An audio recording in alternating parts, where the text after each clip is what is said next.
আসসালামু আলাইকুম।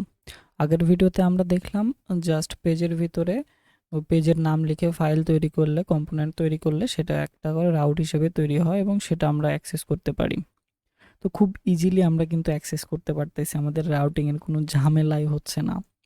তো এখন দেখা যাচ্ছে যে এরকম আছে, কিন্তু আমাদের প্রয়োজন হলো আমরা এই পেজের ভিতরে একটা ফোল্ডার তৈরি করলাম, যেমন একটা ব্লগ ফোল্ডার তৈরি করলাম, যে একটা ব্লগ ফোল্ডার থাকবে, তার ভিতরে অনেকগুলো ব্লগ থাকবে। তো আমরা এখান থেকে ব্লগ তৈরি করতে পারি। তো এইখানে আমরা কি করছিলাম এর আগে, যে এখানে আমাদের পেজের দরকার হচ্ছে, আমরা একটা ফাইল তৈরি করতেছি এবং সেটা কিন্তু ইউআরএল দিয়ে অ্যাক্সেস করতেছি পেজ হিসেবে, রাউটিং এর কোনো ঝামেলাই নেই।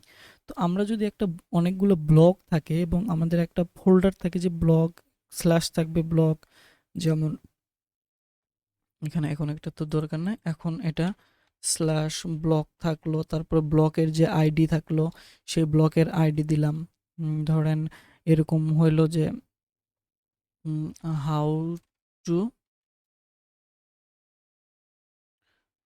To get $100 free. Okay,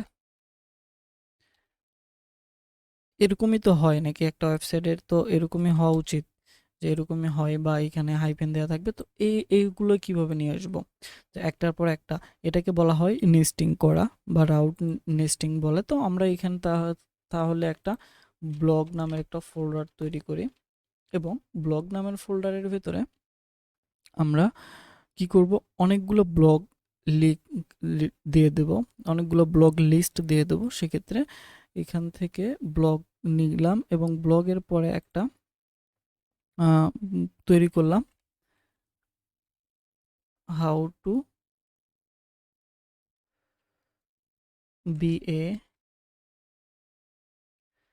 master of next JS. Okay, dot JS দিলাম। তো এরকম হলো।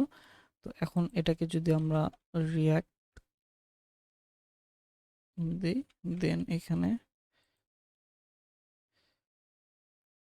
যেটা আছে এটাকেই রাখলাম, এইখান থেকে দিলাম how to be a master master of next JS. Okay, এরকম দিলাম। আমরা যদি এখন এটাকে অ্যাক্সেস করতে চাই, তাহলে এই যে পুরোটা এরকম থাকবে। দেন আমাদের ব্লগের পরে এটা দিলে আমরা কিন্তু এই যে এটা কিন্তু অ্যাক্সেস করতে পারতেছি, ওই পেজটা অ্যাক্সেস করতে পারতেছি। আমাদের যদি অনেকগুলা এরকম পোস্ট থাকে, কারণ আমাদের পোস্ট কিন্তু একটা থাকবে না, আমরা যখন পোস্ট করব তখন এসে কি এখানে আবার একটা করে নতুন করে রাউট তৈরি করব, একটা করে ফাইল তৈরি করব, তারপরে পোস্ট করব। তারপরে কিন্তু আমরা সেরকম পোস্ট করব না, আমরা কি করব, ডাইনামিক্যালি এই পোস্ট করব। তো ডাইনামিক্যালি এখানে ফাইল তৈরি হবে না, কিন্তু আমরা একটা ফাইলের ভিতরে ডাইনামিক্যালি অনেকগুলো ফোল্ডার নিয়ে নেব, অনেকগুলো ফাইল নিয়ে নেব, অনেকগুলো পোস্ট নিয়ে নেব। তো সেই ভিডিওটা দেখব পরের। ধন্যবাদ।